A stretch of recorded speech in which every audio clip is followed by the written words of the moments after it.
You're listening to Silver Moments with Dr. Marsha Baltimore. All right, thank you for coming back. If you want a question answered, call 800-336-2225. 800-336-2225. All right, I told you I would try to help you with a problem of avoidance. Some people, like the women, they'll start ironing at 10 o'clock at night, crazy thing like that. And what you have to do is tell your spouse what your problem is. If you have an anger at him or he has an anger at you, you've got to communicate why. Whatever it is, you have to tell him, or he has to tell you. Now, like, sometimes a husband just wants to get on with it, that kind of a remark, and starts undressing when you're not ready or whatever. So talk about it, or tell him you want him to hug you, or give him a kiss, or say, I'm not ready quite yet, give me 20 minutes, whatever it is, and then talk about it, and then make love. Don't do it when you're angry, and don't do it when he's angry. So you have to find out what makes you angry and what makes him angry, ladies, and the other way for the guys, what makes her angry and what makes you angry. So you could discuss that with each other before you make love, or the next morning, or whenever. And maybe if you can't talk about it, you can write it. And each one write words, like 6 words on a sheet of paper, and then switch the papers and read them aloud to each other in the morning after breakfast. And see what you get from that. In other words, you're doing your own therapy, which is not a bad way to go, because you're the only two in the relationship, not anybody else. So you have to solve it.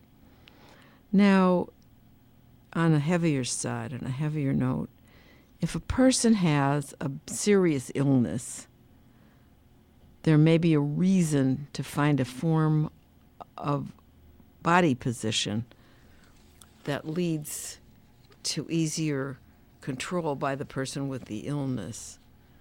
So if you have, or your mate has, arthritis, paralysis, any kind of a broken anything, you have to be careful what you do. And the doctor should help you on the advising in that, I think, because you don't want to break something that's already broken and do it again. So go to your doctor if you have a question on that nature. How do we this or that, given the condition of the illness? And the doctor maybe will help you, and I'm sure they want to. So that is the advice on a person with an illness. Now let's talk about the average act at various ages. These results were put together in a statistical study. And the name of the person who did the study is Morton Hubt, H-U-B-T. And here are the results from 1970. We don't have any new ones yet. At the age of 30, mid-30, 30 to mid-30, a married couple would have relations 2 to 3 times a week. At ages 40 up to 45, they would have it 1 to 2 times a week. At age 55 and up, 1 time a week. And at over than 70, 1 time every 2 weeks. I'm going to read that again so you hear me. In the mid-30s, 2 to 3 times a week. At age 40 to 45, 1 to 2 a week. At age 55 and up, once a week.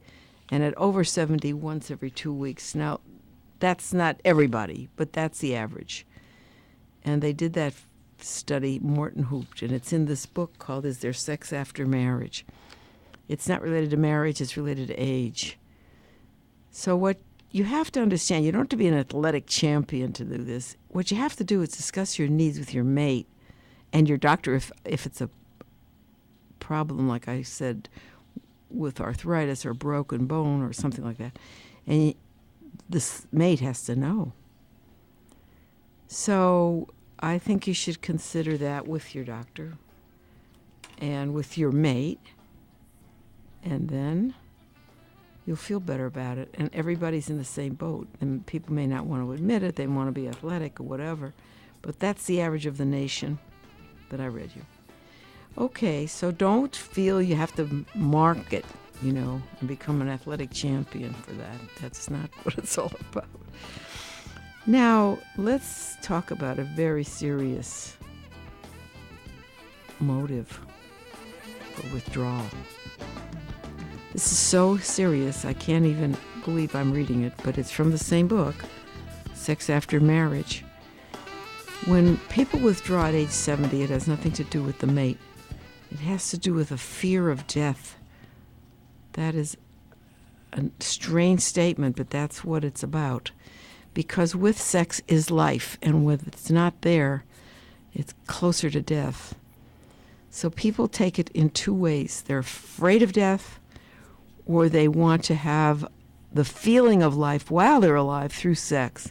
I'd pick the latter if I were you. But you have to know that that fear is possible. So if you get a fear of death, you ought to talk it over with your mate and your doctor. Now, we have some substitute behaviors if your mate begins to pull back from you. And what do you think they would be? You would know them automatically because you were a teenager. That's where you started with this. Hugging, kissing, petting, stroking, and delighting your mate. Those are all the behaviors that you use to make your mate feel good. Not necessarily you, but he or she, who's ever doing the hugging, the kissing, the petting, the delighting, is learning that for the mate. Now, I think I have given you just about everything that is in the statistical role for good sexual activity. Because people do enjoy sexual activity even in their 90s. And 54% of all married men have an actually sexually active life.